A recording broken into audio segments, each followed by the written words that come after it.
Alright everyone, welcome back to the Anonymod workshop. Let's talk about cybersecurity, baby. Specifically how easily a weak password can get absolutely demolished. Think of it like learning how a lock works, not how to pick one and empty your neighbor's bank account. So whether you're a seasoned cybersecurity pro or just starting out, stick around. We're about to dive deep into the world of password cracking, showing you exactly how hackers do it and more importantly, how you can build an impenetrable fortress around your digital life. Let's get started. Welcome to Anonymod, the go-to channel for cybersecurity enthusiasts. If you're new here, hit that subscribe button and become a part of our thriving community. To our returning members, welcome back. In today's video, we'll explore how hackers approach password cracking in under 5 minutes, strictly for educational purposes and ethical hacking. Okay, before we get our hands dirty with the technical stuff, let's have a little chat about ethics. Knowing how to crack a password is one thing.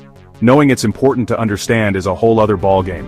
Think of it like this. Imagine a city planner designing a city without considering potential disaster scenarios. Every device, every account, every single online service you use is a potential entry point for bad actors.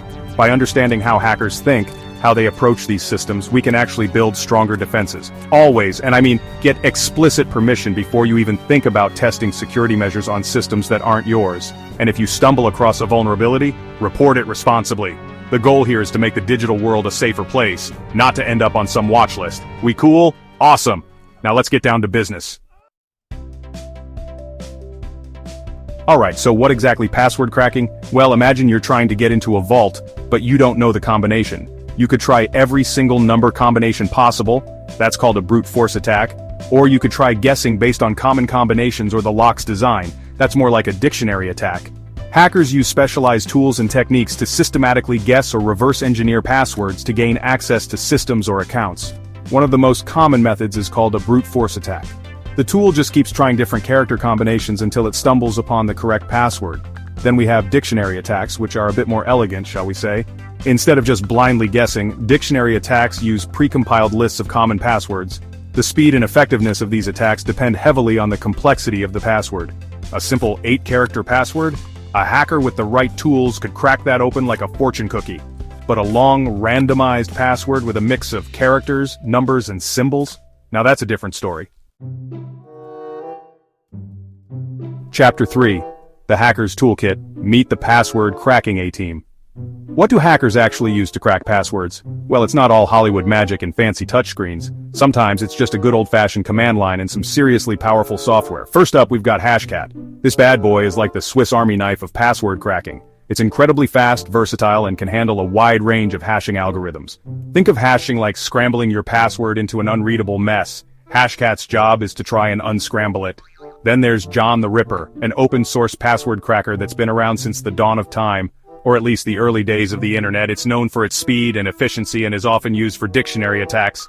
Next up we have Hydra, a tool that's specifically designed for brute forcing login pages. And finally, we have Rainbow tables. These are pre-computed tables that store massive amounts of hashed passwords. The world of hacking tools is vast and constantly evolving, but the key takeaway here is that these tools are incredibly powerful and can be used for both good and bad. It's all about who's wielding them. Chapter 4. Cracking the Code, How Hackers Do It, and How to Stop Them. Now for the moment of truth, how do hackers actually crack passwords in under 5 minutes? Well, it's often a combination of factors. First and foremost, they target weak passwords. Hackers know that most people choose convenience over security, so they go for the low-hanging fruit first. Second, they use pre-configured lists. Dictionary attacks are incredibly effective, especially if they're tailored to the target. Third, they leverage GPU power. Modern graphics cards aren't just for gaming anymore. They're also incredibly good at crunching numbers, which makes them perfect for brute force attacks. With enough processing power, they could potentially crack a significant number of passwords in a very short amount of time. But don't worry, it's not all doom and gloom. There are plenty of things you can do to protect yourself from password cracking. Chapter 5. Level up your security. Tips to make hackers cry. Okay folks, it's time to turn the tables and make those hackers sweat. Here's how you can fortify your digital defenses and make password cracking a nightmare for them. First and foremost, use strong, unique passwords for every single account. Use a password manager if you have to. It's like having a digital vault for your passwords. Second, enable multi-factor authentication, MFA, wherever possible. This adds an extra layer of security by requiring you to enter a code from your phone or email in addition to your password. Third, avoid using common passwords. And for the love of all that is digital, don't use password 123. Fourth, be aware of phishing attacks. Hackers love to trick people into giving up their passwords by sending fake emails or messages that look like they're from a legitimate source. If you're ever unsure about a link or an email, don't click on it. Go directly to the source or contact the company directly. Fifth, keep your software up to date. Software updates often include security patches that fix vulnerabilities that hackers could exploit. Sixth, be careful about what information you share online. The more information a hacker has about you, the easier it is for them to target you with social engineering attacks or guess your passwords. And finally, use common sense. If something seems too good to be true, it probably is. Don't click on suspicious links, don't download files from untrusted sources, and don't give out your personal information to anyone you don't trust. Outro, stay safe, stay ethical, stay tuned. Alright folks, that's a wrap on today's deep dive into the world of password cracking.